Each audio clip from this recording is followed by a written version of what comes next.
Adobong hotdog? Pwede ba yun? Opo, pwede po dahil nagawa nga po namin. Kaya naman mga repatids, lutuin na natin. Ito nga ang ilan sa mga sangkap na dapat ninyong ihanda. Siyempre ang hindi mawawala ang magkatamden na bawang at sibuyas, paminta at laurel, samahan ng siling green, at toyo at suka, at hotdog na niluto pa kanina, at saka oil. Simpleng-simple lang mga sangkap at napaka-budget friendly. Kaya isa lang na ang kalan sa electric stove. At sabayan ng kending ni Jenny Lee. Mainit na nga ang kalan, ilagay na natin ang mantika. At pag mainit na nga ang mantika, itustahin na natin ng bawang para masarap. Siyempre habang tinutusta mo, kailangan mong haluin para hindi dumikit-dikit at sabayan mo din ng sayaw. At pag okay na nga ang wangba, ay ilagay na natin ang sibuyas. Mapapayes ka sa sarap. At hinahalo na nga po ng kuya mo Kevin ang bawang at sibuyas, tapos ilagay na natin agad ang sili para mas lalong umanghang hanggang dulo. Tutunan ko nga na kung gusto mong umanghang ang iyong niluluto ay ilagay mo na agad yung pampaanghang sa umpisa pa lang. Pag naigisa na natin ay ilagay na natin ang toyo ni Jenny Lynn. Handahan lang ang paglagay ng toyo, baka tumalsik sa iyo to at mag-cause pa ng sugat. Mga repatids ko, ano kayang susunod naming lulutuin? Suggest naman kayo, i-comment nyo naman dyan sa comment section. Basta yung budget friendly lang at sa tingin nyo yung kaya naming lutuin. Nang mahalo-halo na nga, ilagay na natin ang suka.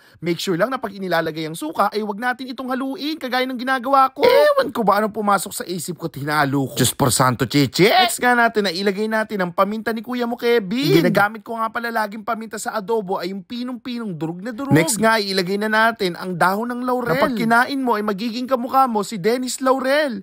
Hoy, walay! Pag kumukulo na nga ay ilagay na natin ang hot